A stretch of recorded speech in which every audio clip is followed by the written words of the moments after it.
আসসালামু আলাইকুম। হ্যালো ভাই brothers, S M Bangla all tips YouTube চ্যানেলে আরেকটি অসাম ভিডিওতে আপনাদেরকে স্বাগতম। তো ভিডিওটি শুরু করার আগে একটি রিকোয়েস্ট, আমাদের চ্যানেলে কেউ নতুন হয়ে থাকলে অবশ্যই চ্যানেলটি সাবস্ক্রাইব করবে মোবাইলের বিভিন্ন ধরনের সমস্যার সমাধান পেতে। তো বেশি কথা না বাড়িয়ে চলে যাওয়া যাক আজকের main topic. Hey guys, developer option on করার জন্য সর্বপ্রথম চলে যাবেন আপনি আপনার ফোনের সেটিং অপশনে।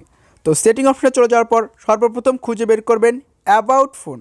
সো গাইস, অ্যাবাউট ফোন খুঁজে বের করার পর এটার উপরে আপনারা ক্লিক করে দেবেন।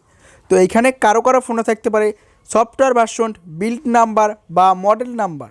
তো যেহেতু আমার এখানে সফটওয়্যার ভার্সন আছে, তো আমি এখানে অলরেডি 7 থেকে 10 বার ক্লিক করে দেবো। সো গাইস, 7 থেকে 10 বার ক্লিক করার পর এখানে লেখা হচ্ছে যে no need, you are already in a developer option, মানে আপনার ফোনে অলরেডি ডেভেলপার অপশনটি অন হয়ে গেছে। তো এখান থেকে ব্যাক দিবেন এবং ব্যাক দেওয়ার পর আপনারা দেখতে পাচ্ছেন যে আমার ফোনে অলরেডি ডেভেলপার অপশন অন হয়ে গেছে। তো এইভাবে আপনিও আপনার ফোনে ডেভেলপার অপশনটি অন করতে পারেন।